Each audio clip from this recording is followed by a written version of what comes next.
જય દ્વારકાધીશ, જય માતાજી, જય ગૌ માતા. તો મિત્રો, હું છું જીવદયાનો વગડામાંથી સોલંકી સંજુબા. તો મિત્રો, આપણે ખાસ કરીને જાણવાનું કે જીવદયાનો વગડો ગૌશાળા છત્રાલામાં આપણે ગૌશાળામાં બધા જીવોની સેવા કરીએ છીએ. અને મિત્રો, કઈ પણ જગ્યાએ બીમાર હાલતમાં અથવા એસિડથી અટેક અને કઈ પણ જગ્યાએ ગંભીર હાલતમાં ફસાયેલ જોવા મળે તો આપણી ટીમ જીવદયાનો વગડો ગૌશાળા તરત ઇમરજન્સી ત્યાં પહોંચી પડે છે.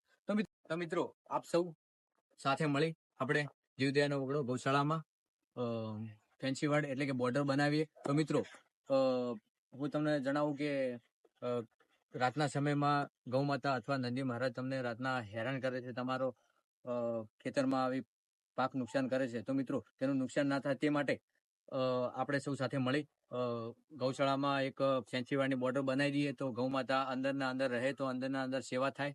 તો મિત્રો, તમારા સાથ સહયોગની જરૂર છે. તો મિત્રો, બે હાથ જોડીને વિનંતી કરું છું કે એક ધોપલાથી તમારે જેટલું પણ દાન થાય તો મિત્રો તમારે દાન આપવાનું છે. તો મિત્રો, હું નથી કહેતો તમે પેમેન્ટ જ કરો. મિત્રો, તમારાથી એક ધોપલાનું જે પણ રકમ થાય તે મિત્રો હું તમને જણાવી દઈશ. તો મિત્રો, તમે ધોપલો પણ લાવી શકો છો. તો મિત્રો, એક ધોપલાથી જે પણ દાન થાય તો મિત્રો બધા મિત્રોને બે હાથ જોડીને વિનંતી કરું છું કે મિત્રો, જીવદયાનો વગડો ગૌશાળામાં બોર્ડર નથી તો મિત્રો બોર્ડર બની જાય આખા ગૌશાળાની આજુબાજુ.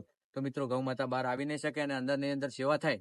તો મિત્રો, તમારે ઉજાગરા પણ નહીં કરવા પડે. તો મિત્રો, એક ધોપલાની આશા રાખું છું કે મિત્રો એક ધોપલાથી જે પણ દાન થાય તો મિત્રો બધા સાથે મળી દાન કરજો.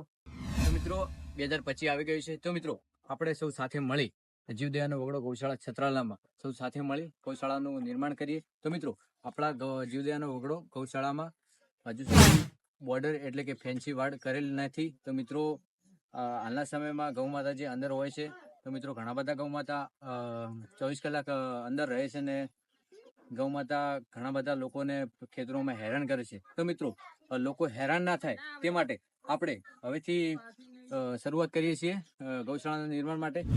સૌ સાથે મળીને સાથ સહયોગ આપવાનો છે. તો મિત્રો, આ જીવદયાનો વગડો ગૌશાળામાં બધા જીવોની સેવા થાય છે. તો મિત્રો, ગૌ માતાની અથવા ઘણા બધા જીવોની અમે સેવા કરીએ છીએ. તો મિત્રો, તેના માટે બોર્ડર બની જાય. તો મિત્રો, હાલ ગૌ માતાઓને કૂતરાઓ હેરાન કરે છે. તો મિત્રો, બોર્ડર બનાવેલી હોય તો કઈ કૂતરાઓ અંદર આવી ના શકે. તો મિત્રો, એક દરવાજાની અને એક ફેન્સી વાળ બોર્ડરની જરૂર છે. તો મિત્રો, બધાને સાથ સહયોગ આપવા વિનંતી. અને મિત્રો, જે પણ દાન આવશે મિત્રો, હું ઓનલાઈન સોશિયલ મીડિયા દ્વારા વિડીયો મૂકતો રહીશ. તો હું તમને મિત્રો જણાવતો રહીશ.